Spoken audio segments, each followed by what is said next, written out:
사랑하는 성도 여러분, 우리의 인생 여정은 웃음과 기쁨으로만 채워지지 않습니다.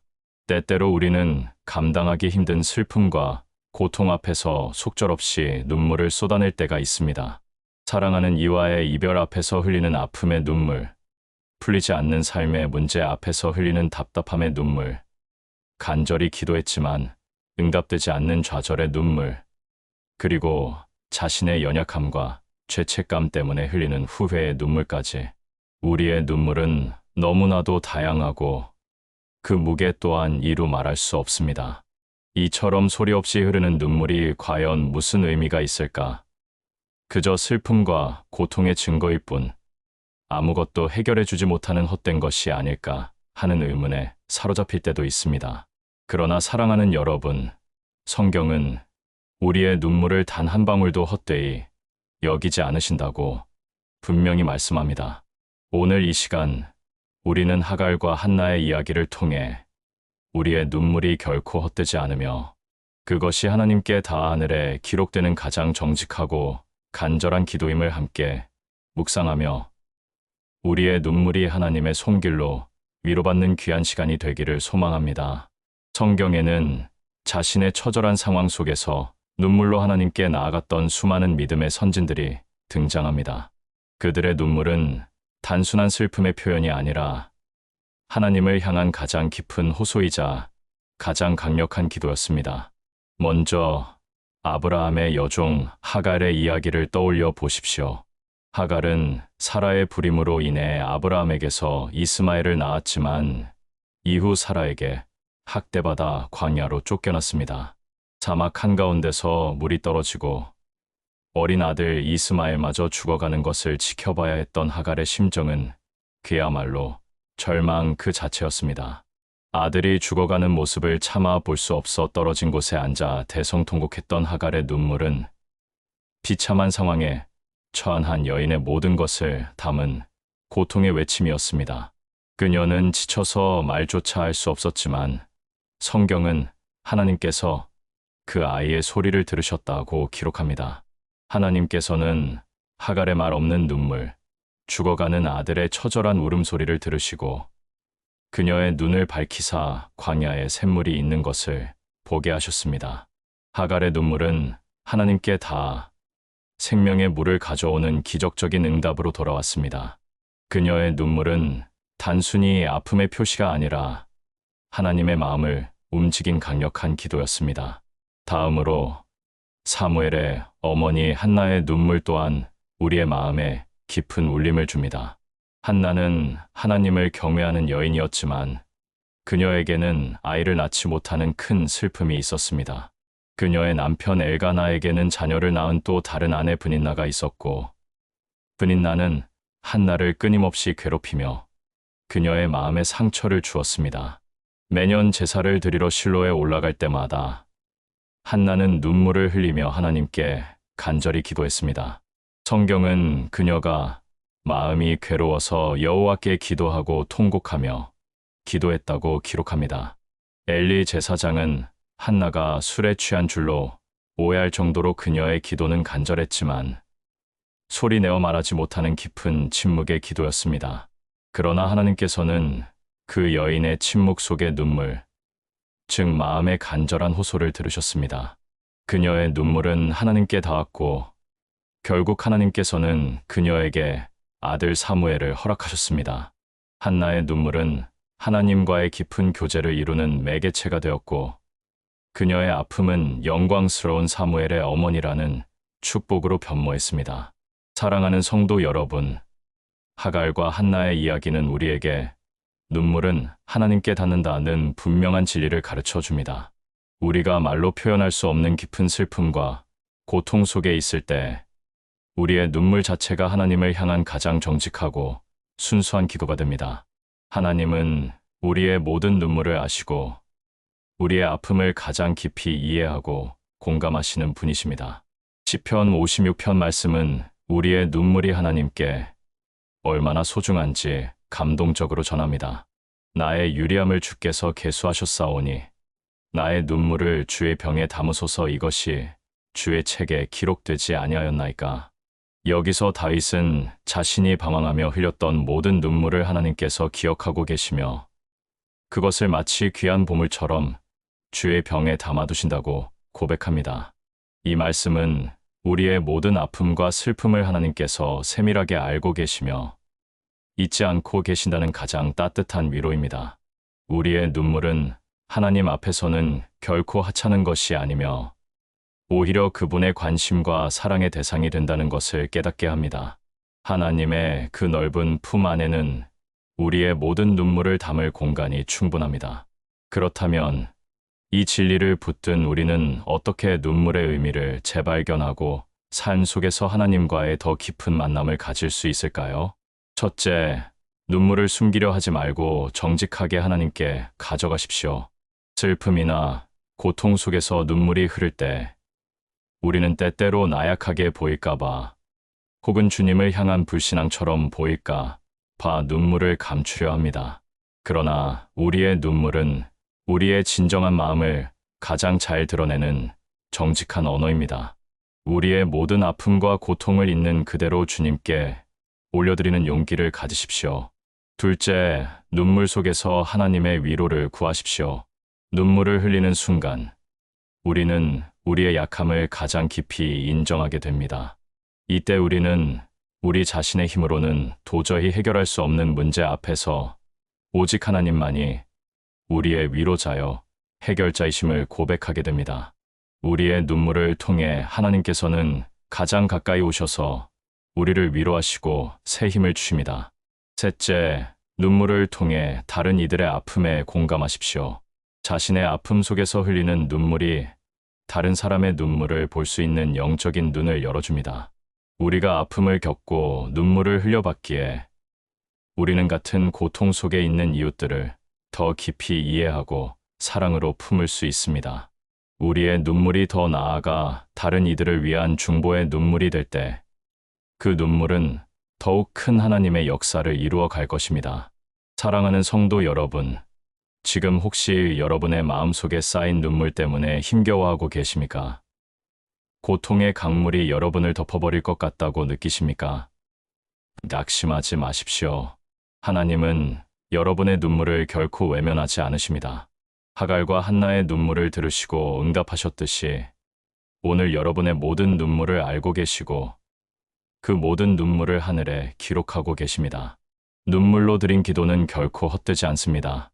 여러분의 눈물이 하나님의 마음을 움직이고 그분의 놀라운 손길을 경험하는 귀한 통로가 될 것입니다. 주님 품 안에서 여러분의 모든 눈물이 위로받고 마침내 감사와 기쁨으로 변모하기를 간절히 축복합니다. 자비로우신 하나님 아버지, 저희가 흘리는 눈물을 단 한 방울도 헛되이 여기지 않으시고 주님의 병에 담으시며 하늘에 기록하시니 감사합니다. 슬픔과 고통 속에서 흘리는 저희의 눈물을 통해 주님과 더 깊이 연결되게 하시고 주님의 따뜻한 위로와 능력을 경험하게 하옵소서. 예수님의 이름으로 기도합니다. 아멘. 지난 시간에는 우리가 흘리는 아픔과 고통의 눈물 한 방울까지도 하나님께서 귀하게 여기시며 하늘에 기록하신다는 따뜻한 위로를 함께 나누었습니다. 우리의 모든 눈물이 결코 헛되지 않음을 믿으며 다시금 새 힘을 얻으셨으리라 생각합니다. 그러나 우리의 삶 속에는 때때로 이해하기 힘든 순간들이 찾아옵니다. 아무리 기도하고 애써도 상황은 나아지지 않고 마치 하나님께 버려진 것처럼 혹은 세상에서도 나 혼자만 외면받는 것처럼 느껴지는 막막한 때가 있습니다. 열심히 노력했지만 인정받지 못하고 다른 사람들은 앞서 나가는 것 같은데 나만 홀로 뒤처진 기분이 들 때가 바로 그렇습니다. 버려진 것 같고 아무것도 아닌 것처럼 느껴지는 그때 과연 하나님께서는 정말 아무 일도 하고 계시지 않는 걸까요? 사랑하는 여러분, 오늘 이 시간 우리는 성경 속 다윗의 삶을 통해 하나님께서는 우리가 버려진 듯 보이고 숨겨진 자리에서도 결코 우리를 잊지 않으시고 당신의 놀라운 계획을 위해 우리를 철저히 준비시키고 계신다는 신앙의 확신을 함께 얻는 귀한 시간이 되기를 소망합니다. 성경에는 하나님께서 인간적인 기준으로 볼 때 보잘것없고 숨겨진 곳에 있는 사람들을 선택하여 위대한 지도자로 세우시는 이야기가 많습니다. 그중 이스라엘 역사상 가장 위대한 왕으로 칭송받는 다윗의 삶은 우리의 마음에 큰 울림을 줍니다. 다윗은 베들레헴의 평범한 목동이었습니다. 그의 아버지 이새에게는 8명의 아들이 있었지만 사무엘 선지자가 이스라엘의 새 왕에게 기름을 붓기 위해 이새의 집에 찾아왔을 때 다윗은 모든 형들이 사무엘 앞에 나아가는 동안에도 홀로 들판에서 양을 치고 있었습니다. 형들은 건장하고 준수하여 왕이 될 만한 풍채를 가지고 있었지만 하나님께서는 사무엘에게 이렇게 말씀하셨습니다. 그의 용모와 키를 보지 말라. 내가 이미 그를 버렸노라. 내가 보는 것은 사람과 같지 아니하니 사람은 외모를 보거니와 나 여호와는 중심을 보느니라. 모든 형들을 지나친 후 이새는 마침내 들판에서 양을 치던 막내 아들 다윗을 데려왔고 하나님께서는 사무엘에게 다윗에게 기름을 부으라고 말씀하셨습니다. 이 기름 부음은 아직 세상에 알려지지 않은 숨겨진 목동 다윗을 이스라엘의 왕으로 선택하시는 하나님의 놀라운 계획이 시작되는 순간이었습니다. 그는 사람들의 눈에는 보이지 않는 들판에서 형들에게조차 잊혀진 존재처럼 여겨졌지만 하나님께서는 바로 그 숨겨진 자리에서 그를 미래의 왕으로 준비시키고 계셨던 것입니다. 그러나 다윗의 왕이 되는 길은 순탄하지 않았습니다. 그는 골리앗을 물리치며 백성들의 영웅이 되었지만 이스라엘의 왕 사울의 질투로 인해 끊임없이 도망자의 삶을 살아야 했습니다. 그는 자신을 쫓는 사울을 피해 블레셋의 가드로 피신하기도 했고 엔게디 광야의 험중한 동굴 속에 몸을 숨겨야 했습니다. 이때 다윗은 육신적으로 가장 비천하고 버려진 것 같은 상황에 처해 있었습니다. 그러나 바로 그 광야에 숨겨진 자리에서 다윗은 홀로 하나님과 깊이 교제하며 목동으로서의 경험을 통해 양들을 보호하고 인도하는 법을 배웠고 광야의 전투를 통해 전쟁의 기술과 리더십을 연마했습니다. 그는 사람의 눈을 피해 숨어 있었지만 하나님께서는 바로 그 숨겨진 자리에서 그를 이스라엘의 위대한 왕으로 성장시키고 연단시키셨던 것입니다. 훗날 다윗은 시편을 통해 그 광야의 시간 속에서 하나님께서 자신과 함께 하셨음을 이렇게 고백했습니다. 내가 사망의 음침한 골짜기로 다닐지라도 해를 두려워하지 않을 것은 주께서 나와 함께 하심이라. 주의 지팡이와 막대기가 나를 안위하시나이다. 사람들은 그를 버려진 자라고 여겼지만 하나님은 한순간도 그를 떠나지 않으시고 가장 적절한 때에 그를 왕의 보좌에 앉히셨습니다. 사랑하는 성도 여러분, 다윗의 이야기는 우리에게 하나님은 숨겨진 자리에서도 일하신다는 강력한 믿음의 확신을 전합니다. 우리 역시 다윗처럼 세상의 중심에서 멀리 떨어져 홀로 있는 듯한 외로움과 고립감을 느낄 때가 있습니다. 나의 수고가 알아주는 이 없고 나의 존재가 아무것도 아닌 것처럼 느껴질 때가 있습니다. 하지만 바로 그때가 하나님께서 우리를 위해 가장 위대한 일을 준비하고 계시는 시간일 수 있습니다. 하나님께서는 우리가 버려진 듯 보일 때 다음과 같은 방식으로 우리를 준비시키십니다.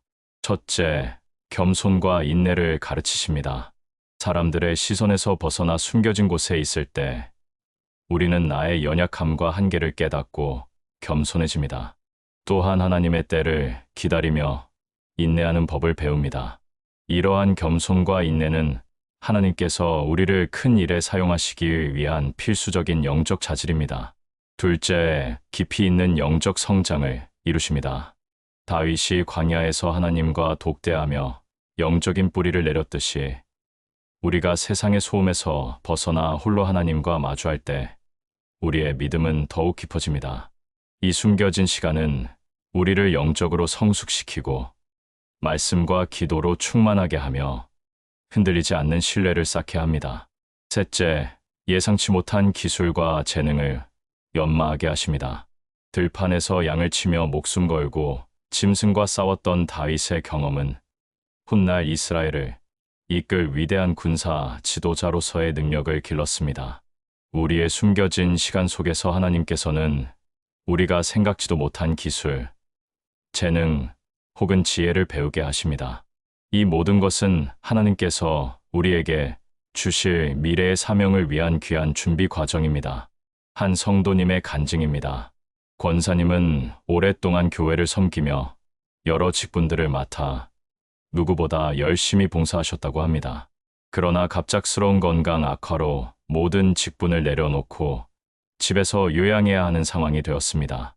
사람들과의 교제도 줄어들고 교회 봉사도 할 수 없게 되자 권사님은 자신이 이제 더 이상 필요 없는 존재가 되었고 하나님께 버려진 것 같은 깊은 소외감과 우울감에 빠지셨다고 합니다. 매일 눈물로 보내던 나날 속에서 권사님은 다윗의 이야기를 묵상했습니다. 그리고 다윗이 들판과 광야에서 홀로 있을 때 하나님께서 그를 왕으로 준비시키셨듯이 자신의 이 숨겨진 요양의 시간이 하나님께서 자신을 위해 새로운 계획을 준비하고 계시는 시간일 수 있음을 깨닫게 되었습니다. 권사님은 좌절되신 병상에서도 감사하며 말씀 묵상과 기도를 쉬지 않았습니다. 그리고 하나님께서 그 요양 기간 동안 자신의 삶을 돌아보고 정리하며 이전에는 깨닫지 못했던 성경 말씀의 깊이를 경험하게 하셨다고 고백합니다. 결국 권사님은 건강을 어느 정도 회복하신 후 교회에 돌아와 그 숨겨진 시간을 통해 얻은 깊은 영적 지혜로 다른 성도들을 말씀으로 양육하는 귀한 사역을 감당하고 계십니다. 그녀의 요양의 시간은 버려진 시간이 아니라 하나님께서 그녀를 새로운 사역으로 준비시키신 축복의 시간이었던 것입니다.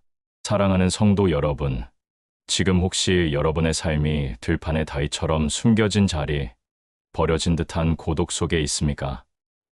세상의 시선으로는 아무것도 아닌 것처럼 느껴지고 나의 삶이 정체되어 있는 것 같아 불안하십니까? 낙심하지 마십시오.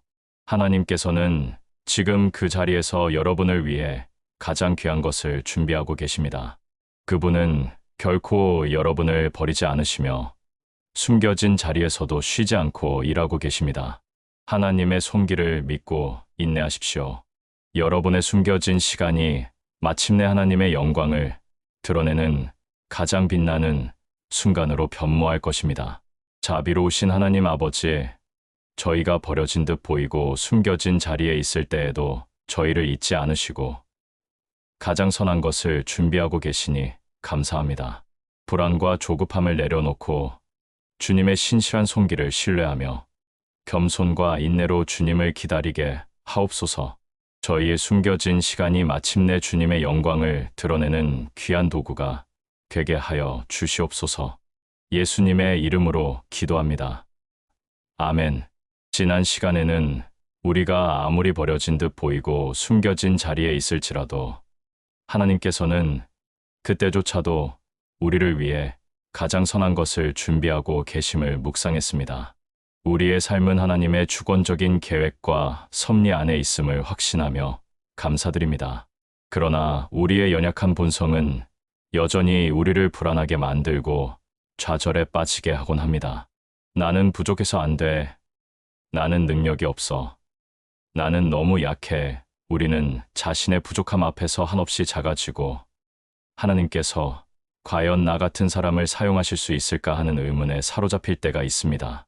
과연 하나님은 강하고 능력 있는 자들만을 통해 일하시는 분이실까요? 사랑하는 여러분, 오늘 이 시간에는 모세의 더듬는 입술, 기드온의 작은 군대, 바울의 육체의 가시와 같은 성경 속 인물들의 이야기를 통해 하나님은 강한 자보다 자신의 약함을 인정하는 자를 사용하시며 우리의 약함 속에서 비로소 당신의 완전한 능력을 이루신다는 역설적인 진리를 함께 깨닫는 귀한 시간이 되기를 소망합니다. 성경은 인간의 강함이 아니라 약함을 통해 하나님의 능력이 드러나는 수많은 역사를 기록하고 있습니다. 이는 마치 빈 그릇에 값진 보화를 담으시듯이 우리의 연약함이 하나님의 능력을 담는 귀한 그릇이 됨을 보여줍니다. 먼저 이스라엘 백성을 이집트의 노예 생활에서 해방시킨 위대한 지도자 모세의 이야기를 떠올려 보십시오.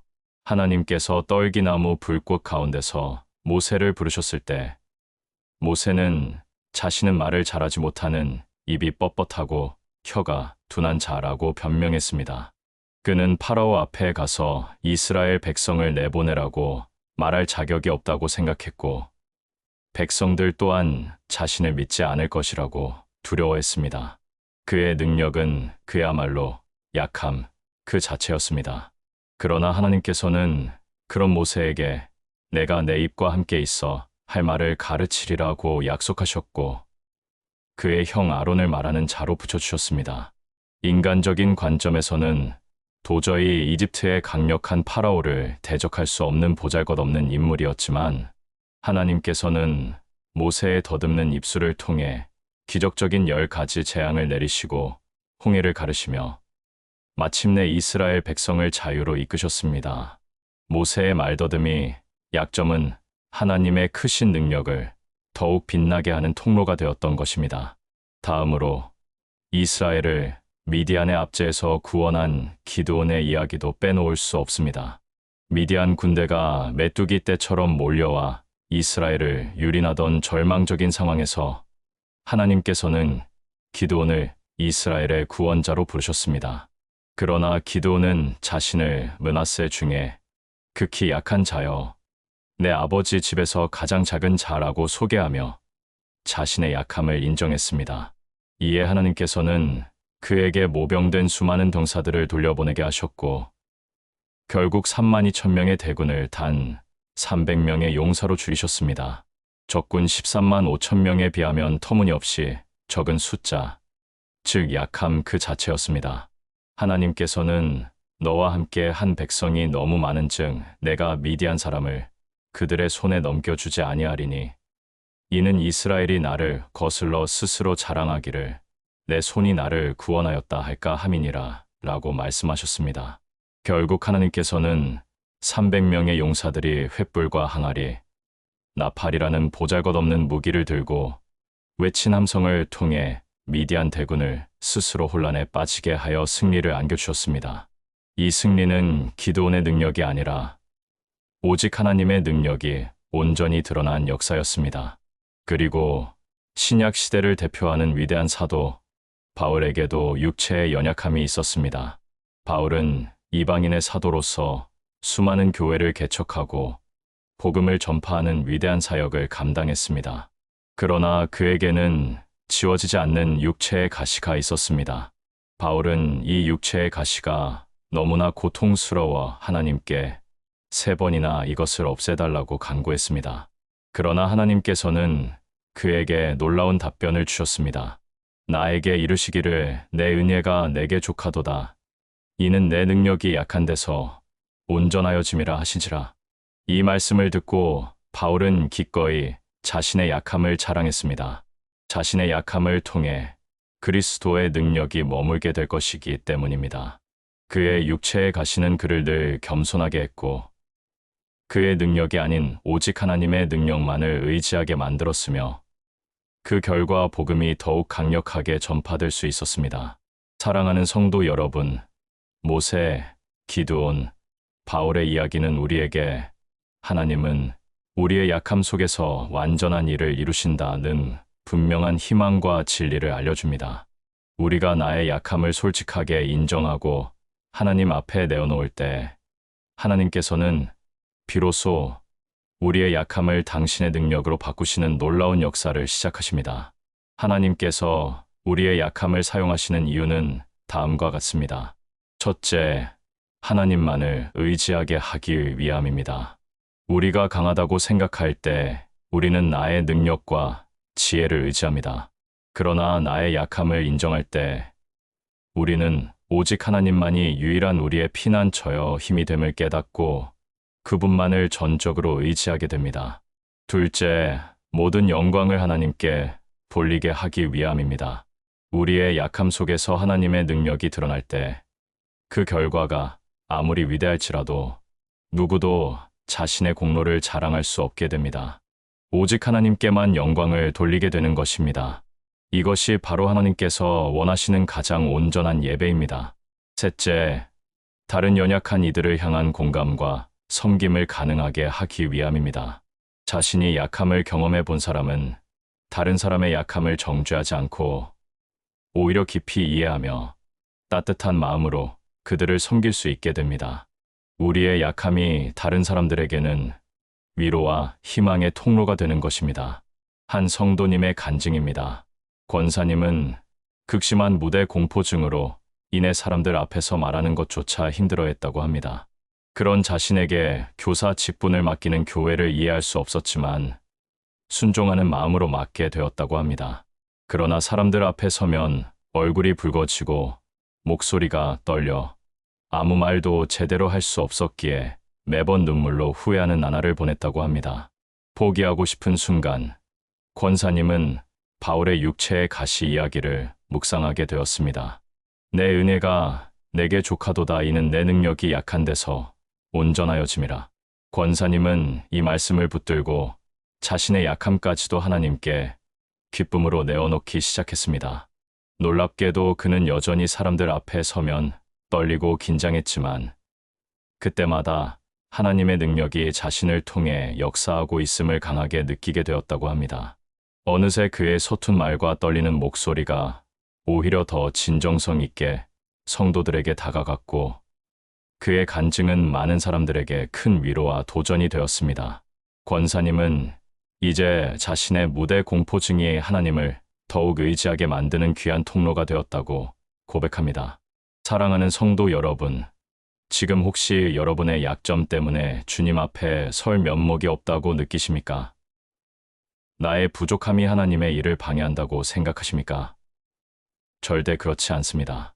하나님은 강한 자보다 자신의 약함을 인정하고 겸손하게 주님을 의지하는 자를 통해 가장 위대한 일을 이루십니다. 여러분의 약함은 하나님의 능력이 머무는 가장 좋은 자리입니다.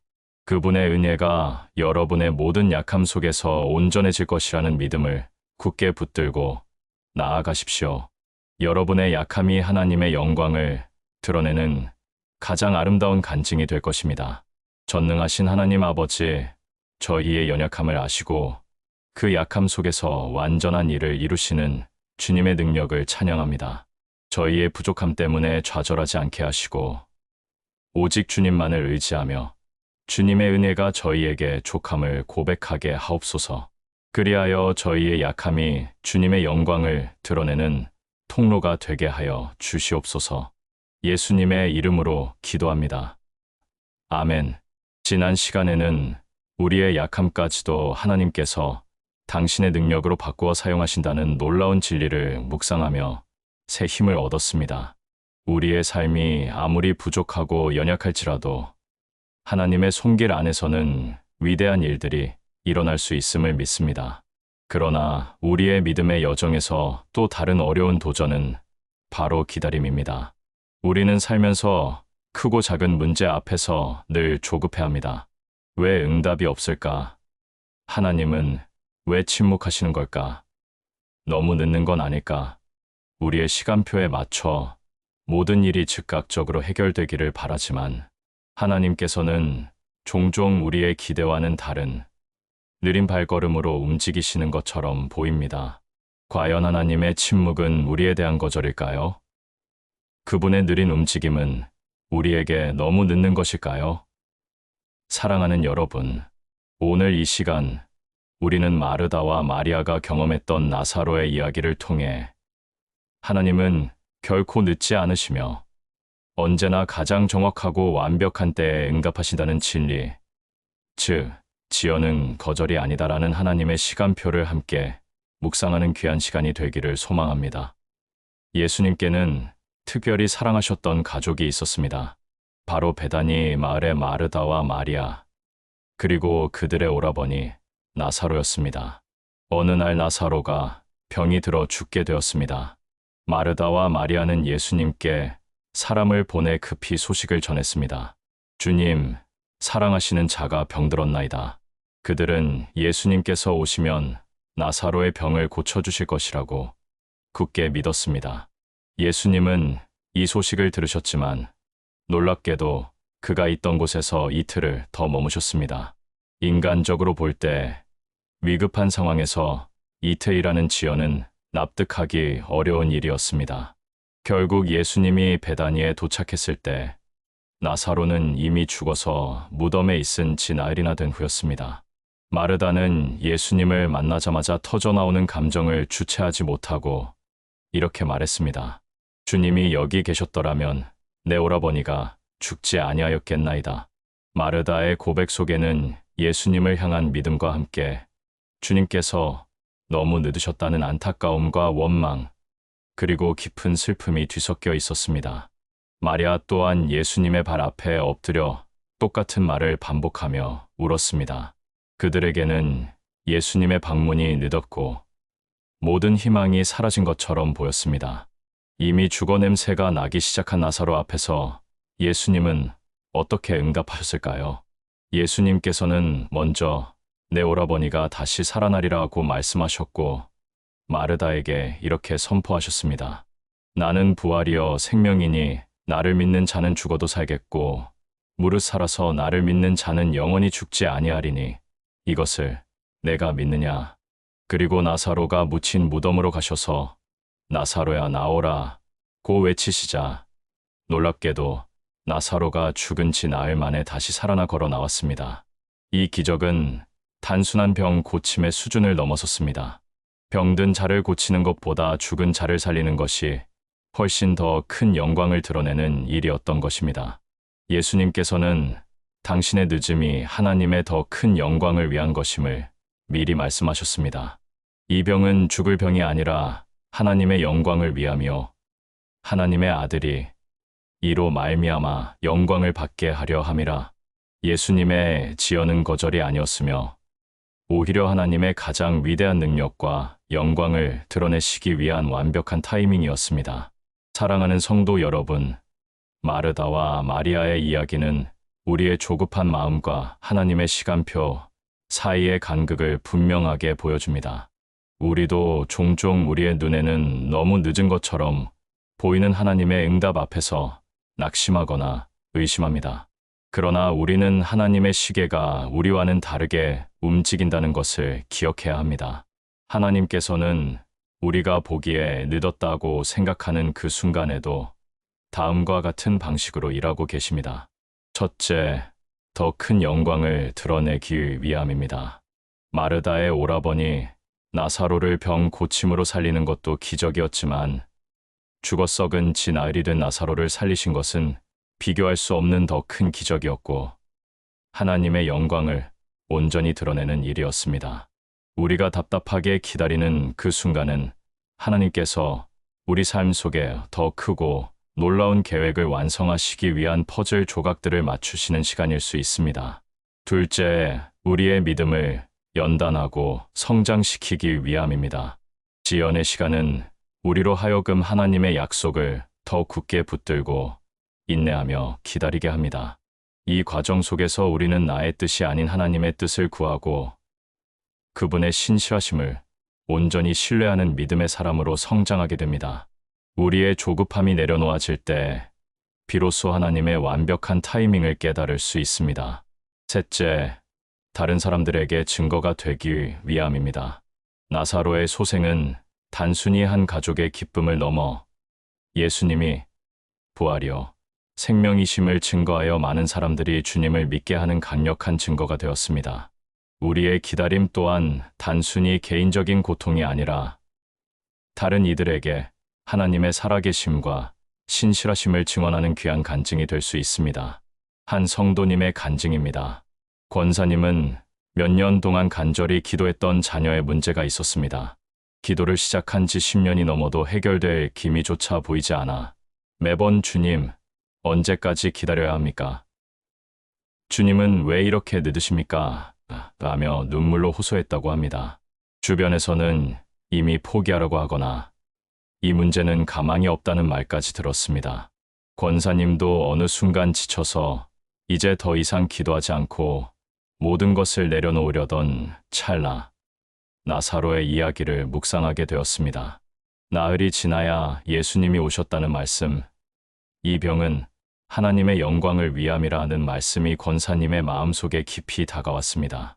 그 후 권사님은 마음을 고쳐먹고 포기하지 않고 끈기 있게 기도하며 하나님의 때를 기다렸습니다. 그리고 그로부터 2년 뒤 마침내 자녀의 문제가 기적적으로 해결되는 것을 보게 되었습니다. 권사님은 자신의 조급함과 불신앙을 회개하며 주님은 결코 늦지 않으시는 분이다. 오히려 내가 원하는 때보다 주님의 때가 더 완벽하다는 것을 이제 알았다고 고백하며 하나님의 놀라운 시간표를 찬양했습니다. 사랑하는 성도 여러분, 지금 혹시 여러분의 삶에 닫힌 문 앞에서 답답함을 느끼며 하나님은 늦으셨다고 말하고 계십니까? 여러분의 조급함과 불신앙 때문에 하나님의 선하신 계획을 의심하고 있습니까? 기억하십시오. 하나님은 결코 늦지 않으십니다.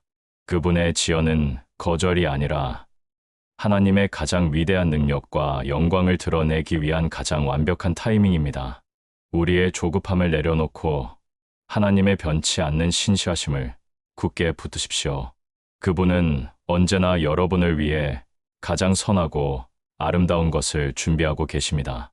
인내함으로 그분을 신뢰하며 기다릴 때 여러분은 마침내 하나님은 결코 늦지 않으셨다고 기쁨으로 고백하게 될 것입니다. 전능하시고 신실하신 하나님 아버지, 저희의 조급한 마음을 내려놓고 주님은 결코 늦지 않으시며 언제나 가장 정확한 때에 응답하심을 믿습니다. 주님의 지연이 더 큰 영광과 저희의 성장을 위함임을 깨닫고 인내하며 기다리게 하옵소서. 마침내 주님의 완벽한 시간표를 찬양하며 기쁨으로 간증하게 하여 주시옵소서. 예수님의 이름으로 기도합니다. 아멘. 지난 시간에는 우리가 조급함과 불확실함 속에서 하나님의 완벽한 시간표를 신뢰하는 법을 마르다와 마리아의 이야기를 통해 깨달았습니다.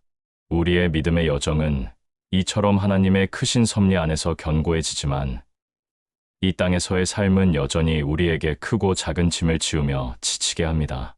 우리는 사회생활과 가정에서의 책임감, 미래에 대한 불안감, 사람들과의 복잡한 관계 속에서 몸과 마음의 피로가 쌓여갑니다.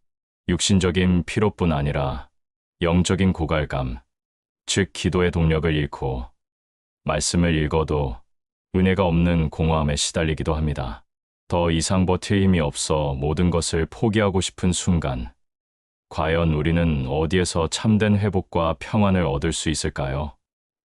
사랑하는 여러분, 오늘 이 시간에는 마태복음의 위로의 말씀을 중심으로 영혼이 회복되고 마음이 다시 살아나는 참된 안식의 의미를 함께 나누고자 합니다.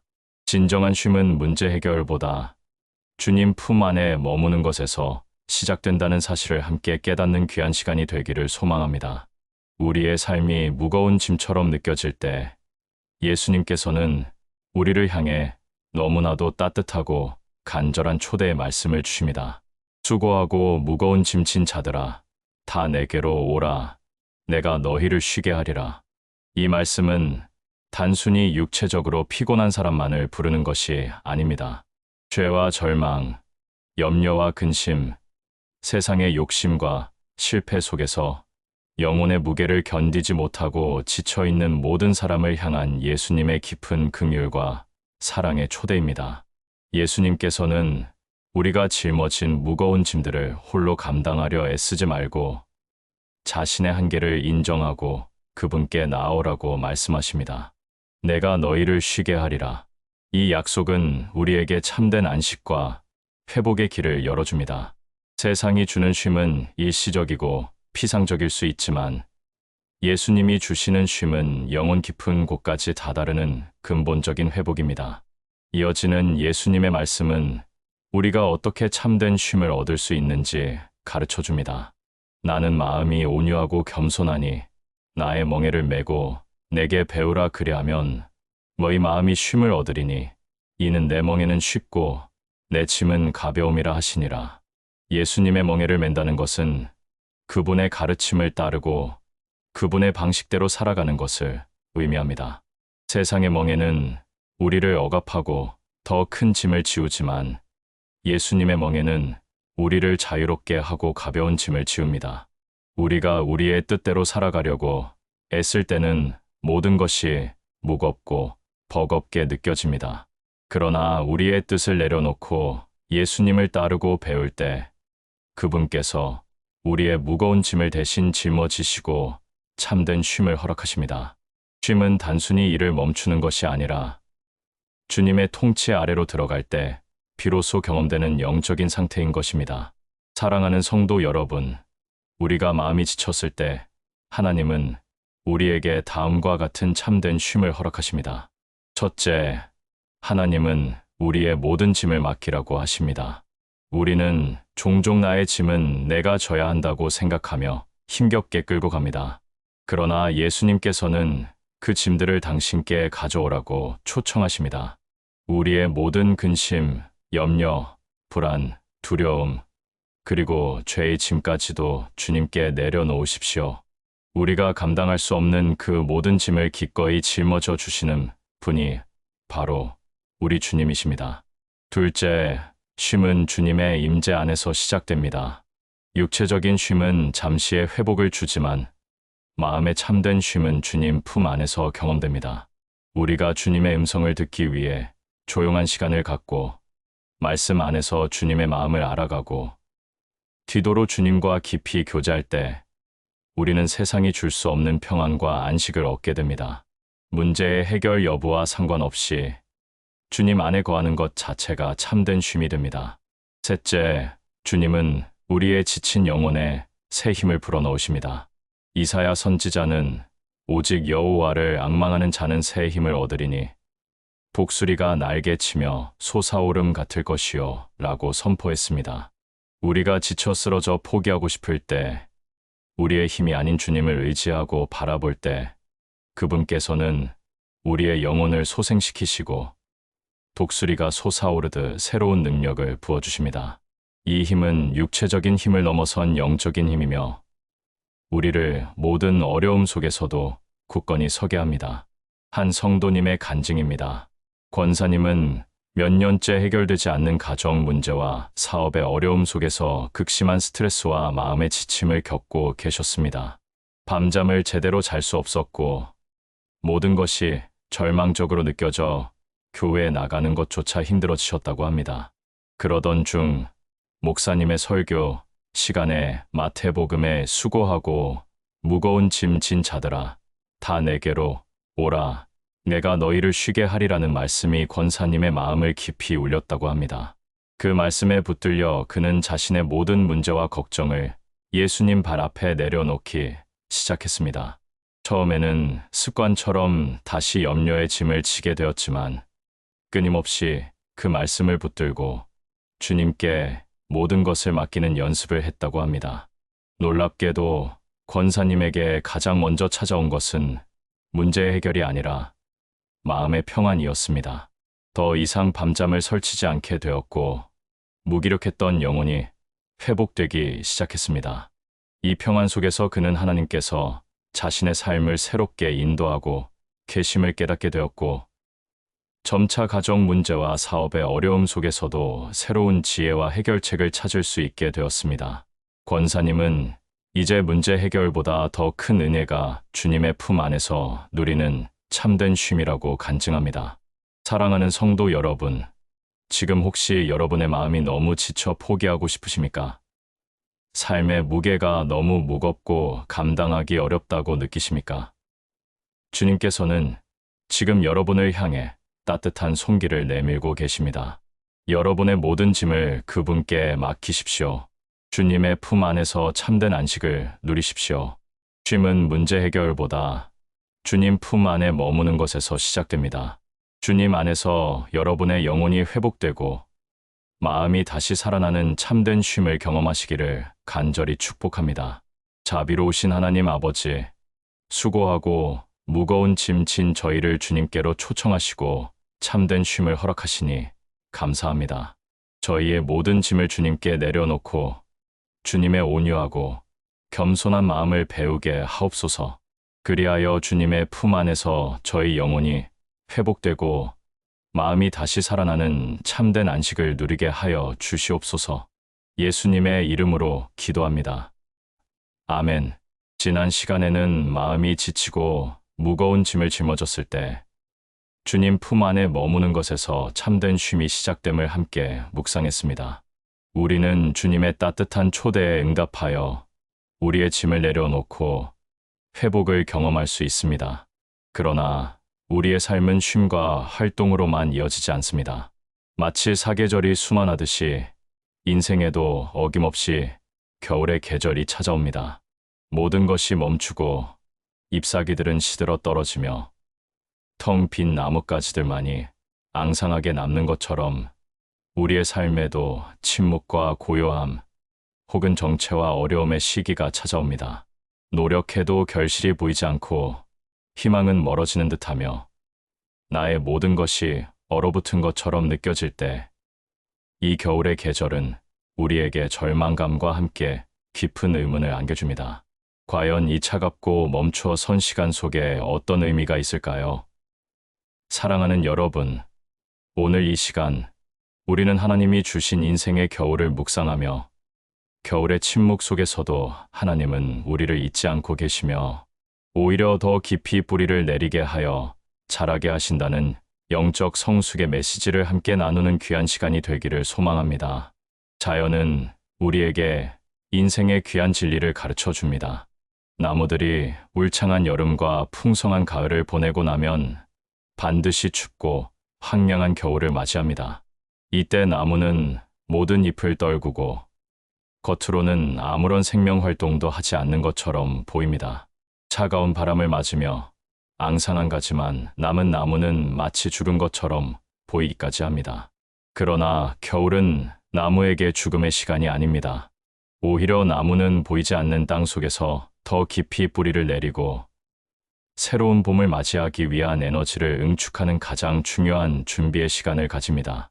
혹독한 겨울을 견뎌낸 나무만이 더 튼튼한 뿌리와 줄기를 가지며 이듬해 더욱 풍성한 잎과 열매를 맺을 수 있습니다.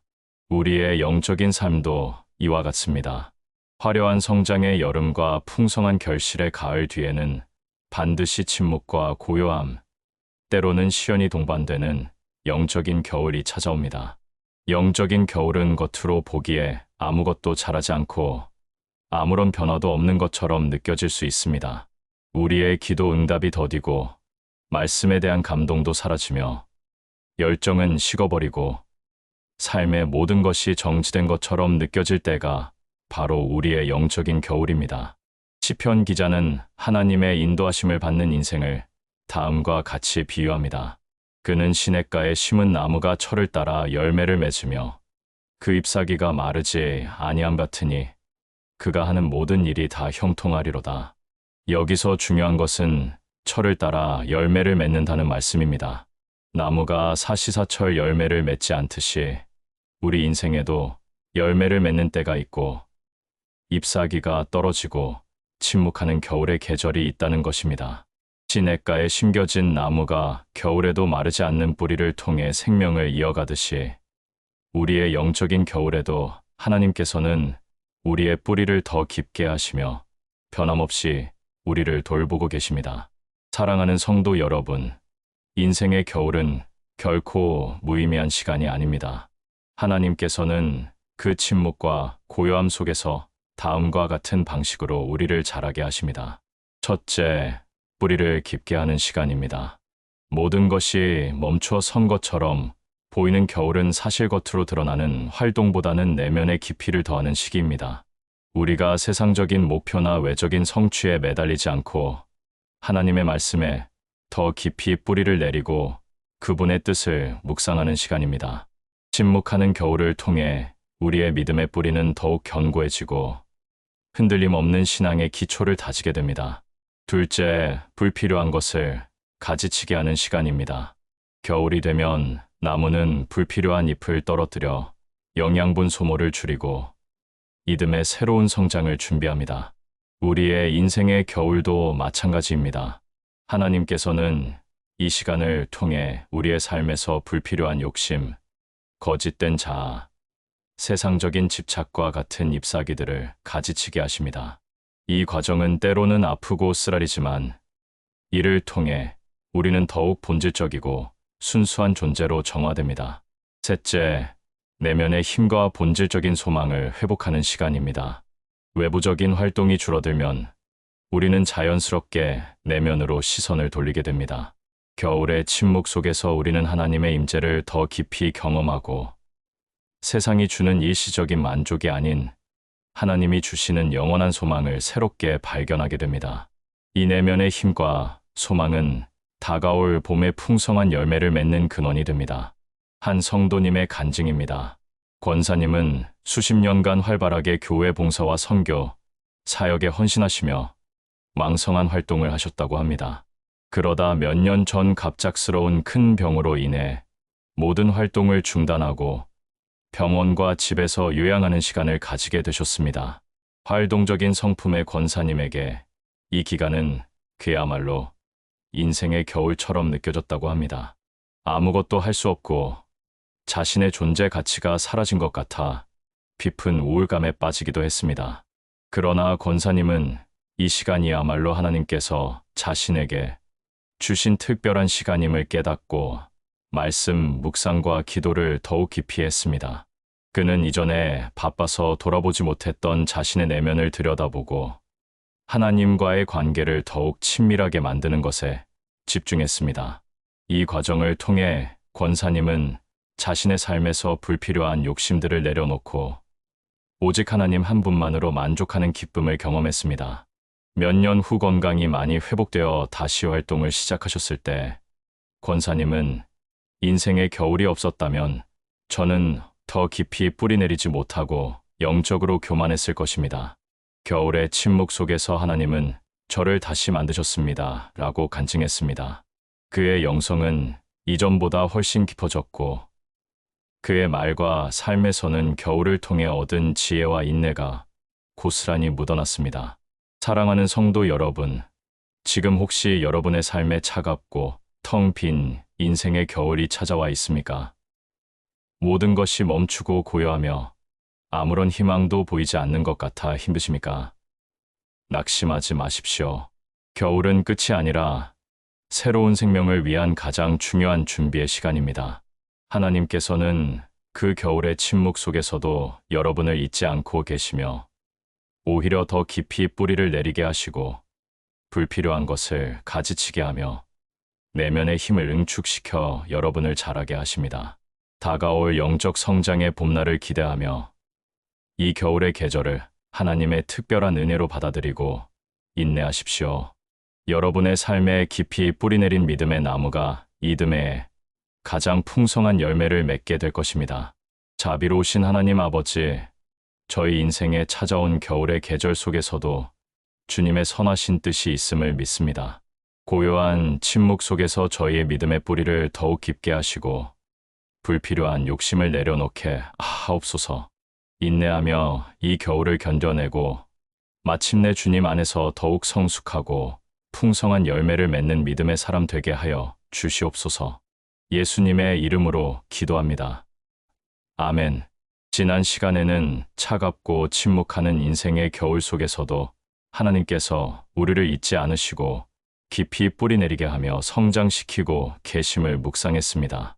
우리는 그 시간 속에서 영적 성숙을 이루고 새로운 봄을 기다리는 지혜를 배웠습니다. 그러나 우리의 믿음의 여정은 때때로 우리가 예상치 못한 시험에 부딪히곤 합니다. 간절히 기도해도 응답이 없는 것 같고 말씀을 읽어도 예전처럼 마음의 감동이 사라지며 교회에 나와 예배를 드려도 공허함이 채워지지 않을 때가 있습니다. 삶의 무게는 무겁고 영적인 에너지는 고갈되어 우리는 스스로 내 믿음이 과연 살아있는가? 하나님은 정말 나를 사랑하시는가?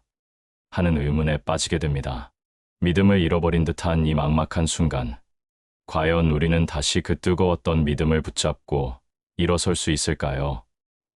사랑하는 여러분, 오늘 이 시간 우리는 의심 많았던 제자 도마의 이야기를 통해 믿음이 흔들릴 때에도 하나님은 여전히 우리를 기다리시며 그 잃어버린 믿음을 다시 붙잡아 회복시키는 길을 함께 찾아가는 귀한 시간이 되기를 소망합니다. 예수님께서는 십자가에 못 박혀 죽으셨다가 3일 만에 부활하셨습니다. 제자들에게는 예수님의 부활이 곧 복음의 핵심이자 모든 소망의 근거였습니다. 그러나 제자들은 처음부터 예수님의 부활을 쉽게 믿지 못했습니다. 막달라 마리아가 빈 무덤과 부활 소식을 전했을 때 제자들은 그녀의 말을 허탄한 이야기로 여겼습니다. 심지어 예수님께서 직접 제자들에게 나타나셨을 때에도 그들 중 한 명, 바로 도마는 그 자리에 없었습니다. 다른 제자들이 우리가 주님을 보았노라고 흥분하며 외쳤지만 도마는 그들의 말을 선뜻 믿지 않았습니다. 그는 이렇게 말했습니다. 내가 그 손의 못 자국을 보며 내 손가락을 그 못 자국에 넣으며 내 손을 그 옆구리에 넣어보지 않고는 믿지 아니하겠노라. 도마의 이 고백은 단순히 부활을 믿지 못하는 것을 넘어선 아주 구체적이고 단호한 의심이었습니다. 그는 명확한 증거, 즉 자신의 오감으로 확인할 수 있는 경험이 없이는 도저히 믿을 수 없다고 말하고 있습니다. 다른 제자들과 함께 있으면서도 그는 자신의 의심과 불신에 사로잡혀 있었고 부활의 기쁨을 함께 누리지 못했습니다. 인간적으로 볼 때 믿음의 공동체 안에서도 홀로 의심하고 있는 도마는 참으로 외로운 존재였습니다. 그러나 놀랍게도 예수님께서는 도마를 정죄하거나 꾸짖지 않으셨습니다. 오히려 8일 후에 다시 제자들에게 나타나셨을 때 예수님은 도마를 위해 특별히 그곳에 계셨고 그에게 먼저 다가오셨습니다. 내 손가락을 이리 내밀어 내 손을 보고 내 손을 내밀어 내 옆구리에 넣어 보라. 그리하여 믿음 없는 자가 되지 말고 믿는 자가 되라. 예수님께서는 도마의 마음속 깊은 의심과 연약함을 정확히 알고 계셨고 그가 원했던 방식으로 친히 증거를 보여주셨습니다. 도마는 예수님의 못 자국 난 손과 옆구리에 손을 넣어보지도 않고 예수님의 이 말씀을 듣는 순간 자신의 모든 의심이 눈 녹듯 사라지는 것을 경험했습니다. 그리고는 감격하여 이렇게 고백합니다. 나의 주님이시여 나의 하나님이시니이다. 이 고백은 도마가 자신의 모든 의심을 내려놓고 예수님을 전적으로 믿는다는 믿음의 선언이었습니다. 예수님은 도마의 잃어버렸던 믿음을 외면하지 않으시고 친히 찾아오셔서 그의 믿음을 회복시켜 주셨습니다. 사랑하는 성도 여러분, 도마의 이야기는 믿음이 흔들릴 때에도 하나님은 여전히 우리를 기다리시며 그 잃어버린 믿음을 회복시키기를 원하신다는 분명한 증거입니다. 우리의 삶에도 도마처럼 믿음 없음을 고백해야 할 때가 있습니다. 기도가 공허하고 말씀이 메마르고 모든 영적인 감동이 사라져 버린 것 같은 때가 바로 그러한 순간입니다. 우리가 잃어버린 믿음을 다시 붙잡기 위해서는 다음과 같은 노력이 필요합니다. 첫째, 이심을 숨기지 말고 정직하게 하나님께 아뢰십시오. 도마가 자신의 의심을 다른 제자들에게 숨기지 않고 드러냈듯이 우리도 나의 믿음 없음과 영적인 무감각함을 솔직하게 하나님께 고백해야 합니다. 하나님은 우리의 완벽함을 원하시는 것이 아니라 우리의 진실함을 원하십니다. 우리의 모든 의심과 약함마저도 그분은 알고 계시며 그 솔직함 속에서 회복의 기회가 시작됩니다. 둘째, 믿음의 공동체 안에 머무십시오. 도마는 처음 부활 소식을 들었을 때 공동체를 떠나 있었기에 홀로 의심에 빠졌습니다. 그러나 그가 다시 제자들과 함께 있을 때 예수님은 그들에게 나타나셨고 도마는 그 속에서 예수님을 만날 수 있었습니다. 홀로 믿음의 싸움을 하는 것은 어렵습니다. 서로의 믿음을 붙들어주고 함께 기도하고 격려하는 공동체 안에 머무십시오. 셋째, 예수님의 은혜로운 초대에 반응하십시오. 도마에게 예수님께서 친히 믿음 없는 자가 되지 말고 믿는 자가 되라고 말씀하시며 당신의 손을 내밀어 보여주셨듯이 오늘도 예수님은 말씀과 기도를 통해 우리에게 믿음으로 돌아오라고 초청하십니다. 예수님을 다시 한번 인격적으로 만나는 것, 그것이 잃어버린 믿음을 회복하는 가장 확실한 길입니다. 우리의 감정과 상관없이 예수님의 말씀을 다시 붙들고 그분께 나의 시선을 고정하십시오. 한 성도님의 간증입니다. 권사님은 몇 년 전 사업의 큰 실패와 가족 간의 불화로 인해 깊은 좌절감에 빠지셨다고 합니다. 새벽 기도와 철야 예배를 빠지지 않으셨던 분이었지만 어느 순간 기도를 해도 입술만 맴돌 뿐 마음은 공허했고 말씀을 읽어도 아무런 감동을 느끼지 못하셨다고 합니다. 믿음이 바닥난 것 같아 스스로도 절망스러웠다고 합니다. 그러던 중 그는 우연히 목사님의 설교에서 도마의 이야기를 듣게 되었습니다. 예수님이 의심 많은 도마를 친히 찾아오셨다니, 그렇다면 나 같은 죄인도 포기하지 않으시겠지. 그날부터 권사님은 자신의 믿음 없음과 무감각함을 솔직하게 하나님께 아뢰기 시작했습니다. 그리고 의지적으로 교회 공동체의 소그룹 모임에 다시 참석하고 찬양을 따라 부르며 다른 사람들과 믿음에 대한 솔직한 고민을 나누었습니다. 몇 달 후 권사님은 내게 손가락을 넣어보라는 예수님의 말씀을 묵상하는 순간 마치 예수님이 자신에게 직접 말씀하시는 듯한 강력한 감동을 받으셨다고 합니다. 그의 잃어버렸던 믿음이 다시 불붙는 듯했고 공허했던 마음의 주님을 향한 뜨거운 사랑과 감사가 샘솟기 시작했다고 고백합니다. 사랑하는 성도 여러분, 지금 혹시 여러분의 마음속에 믿음이 흔들리고 공허함에 시달리고 있습니까? 기도해도 소용없다. 말씀은 나에게 너무 어렵다는 생각에 사로잡혀 계십니까? 예수님은 의심 많았던 도마마저 포기하지 않으셨듯이 오늘 흔들리는 여러분의 믿음 또한 포기하지 않으십니다. 오히려 그분은 지금 여러분이 다시 돌아오기를 기다리고 계십니다. 여러분의 의심을 정직하게 주님께 가져가고 믿음의 공동체 안에 머무십시오. 그리고 여러분을 향한 예수님의 은혜로운 초대에 반응하십시오. 잃어버렸던 믿음은 반드시 다시 붙잡히게 될 것입니다. 여러분의 삶의 주님을 향한 뜨거운 믿음이 다시 불같이 일어나기를 간절히 축복합니다.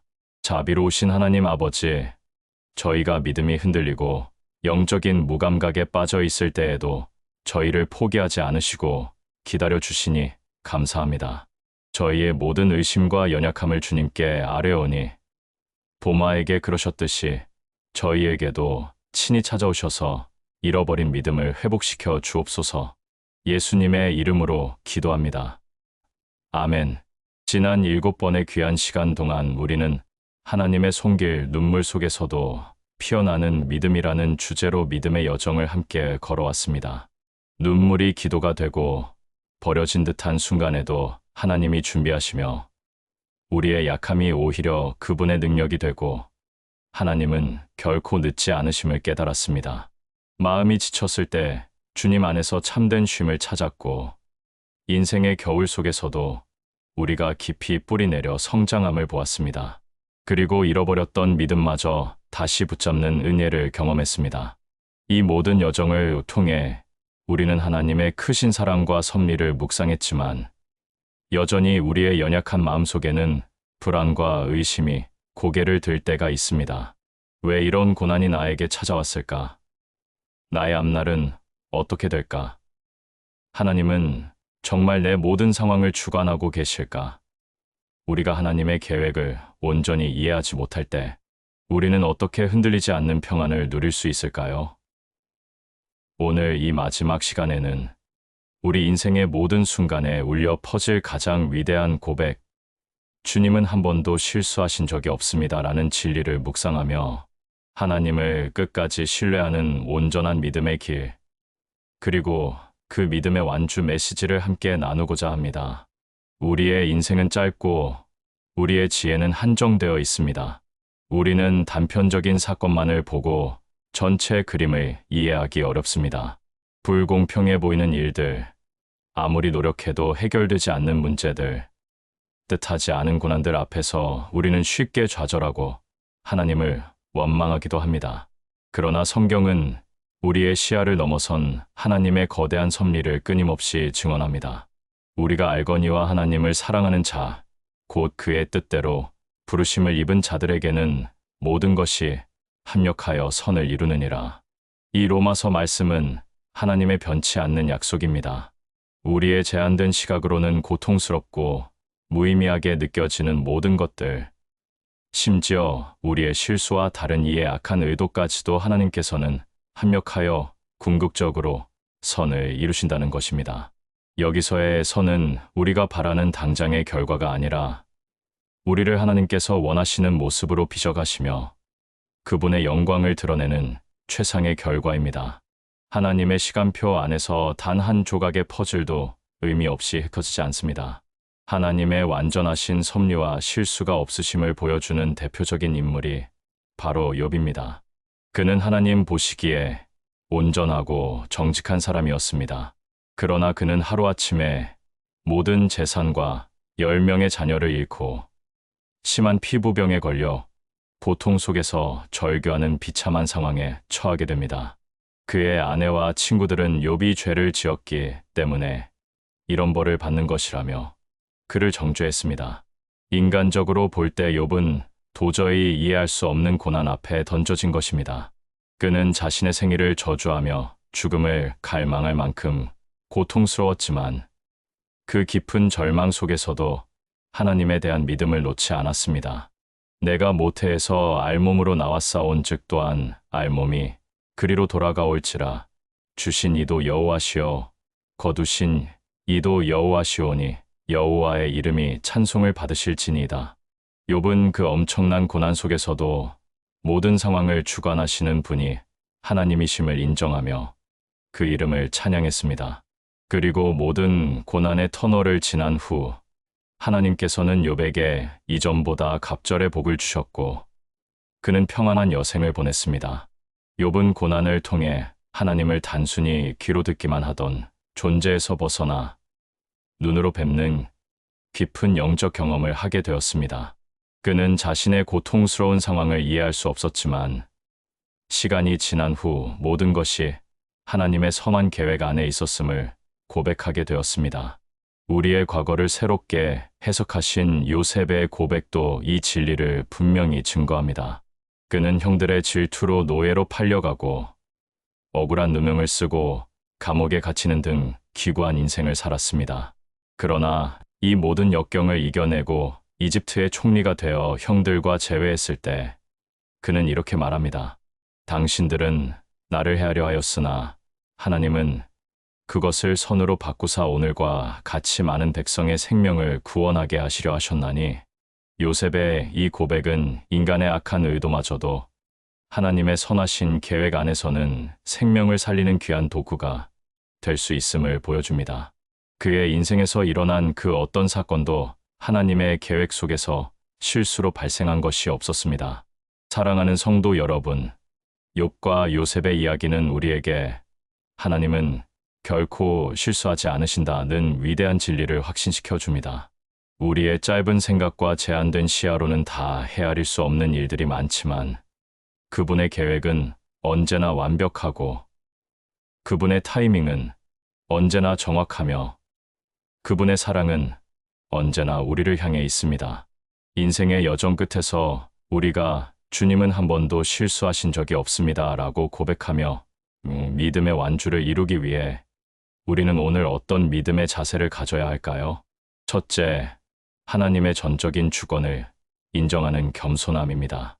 우리는 나의 능력과 지혜, 나의 계획으로 모든 것을 이루려 할 때가 많습니다. 그러나 나의 삶, 나의 계획, 나의 모든 시간이 하나님의 손 안에 있음을 인정하고 겸손하게 그분의 인도하심을 구할 때 우리는 참된 평안을 누릴 수 있습니다. 나의 연약함과 한계를 고백하십시오. 둘째, 이해할 수 없는 순간에도 인내하며 기다리는 믿음입니다. 욥의 고난이 그러했듯이 하나님의 계획은 때로 우리에게 오랜 인내를 요구합니다. 당장 눈앞에 고난이 의미 없어 보일지라도 그 안에서 하나님께서 일하고 계심을 신뢰하고 묵묵히 기다릴 때 마침내 그분의 선하신 계획이 드러날 것입니다. 인내는 고난의 끝에서 빛나는 하나님의 약속을 바라보게 합니다. 셋째, 모든 상황 속에서 감사하는 태도입니다.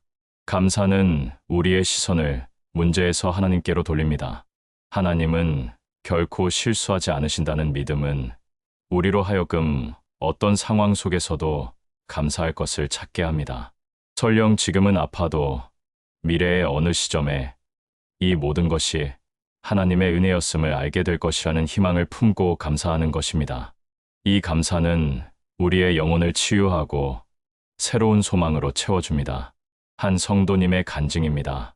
권사님은 오랫동안 한결같이 신실하게 하나님을 섬겨왔습니다.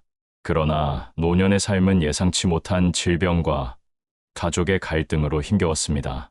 왜 나에게 이런 시련을 주시는가 하는 의문과 원망이 찾아왔지만 권사님은 이전에 묵상했던 욥의 고백과 요셉의 간증을 되새기며 주님은 한 번도 실수하신 적이 없다는 말씀을 굳게 붙들었습니다. 그는 자신의 병상에서도 감사할 것들을 찾았고 가족들의 화합을 위해 눈물로 기도했습니다. 그의 얼굴에는 고난 속에서도 흔들리지 않는 평안이 가득했습니다.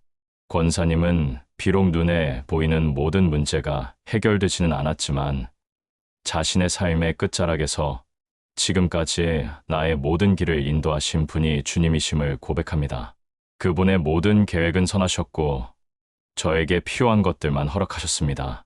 주님은 한 번도 실수하신 적이 없습니다. 라고 분명하게 간증했습니다. 그는 모든 성도에게 끝까지 하나님을 신뢰하면 결코 부끄럽지 않다는 믿음의 본을 보여주었습니다. 사랑하는 성도 여러분, 우리의 삶은 예측 불가능하고 때로는 이해할 수 없는 일들로 가득합니다. 그러나 기억하십시오. 여러분의 삶 모든 순간을 주관하시고 인도하시는 하나님은 결코 실수하지 않으십니다. 그분의 사랑은 완전하며 그분의 지혜는 무한하고 그분의 계획은 실수가 없습니다. 지금은 이해할 수 없는 일들일지라도 시간이 지나 되돌아보면 모든 것이 합력하여 선을 이루었음을 고백하게 될 것입니다. 모든 염려와 불안을 내려놓고 그분의 신실하심을 끝까지 신뢰하며 나아가십시오. 하나님과 동행하는 여러분의 인생은 평범한 날들 속에서도 언제나 기적과 은혜로 충만할 것입니다. 끝까지 하나님을 믿는 자는 결코 부끄럽지 않다는 약속을 굳게 붙들고 믿음의 완주를 향해 나아가시기를 간절히 축복합니다. 전능하시고 신실하신 하나님 아버지, 저희의 짧은 생각으로는 주님의 크신 계획을 다 헤아릴 수 없사오나 주님은 결코 실수하지 않으심을 믿습니다. 저희 삶의 모든 순간, 기쁘거나 슬프거나 이해되거나 이해되지 않거나 그 모든 것이 주님의 선하신 뜻 안에 있음을 신뢰하게 하옵소서. 인생의 여정 끝에서 저희 입술을 통해 오직 주님은 한 번도 실수하신 적이 없습니다라는 고백이 울려 퍼지게 하여 주시옵소서. 예수님의 이름으로 기도합니다. 아멘.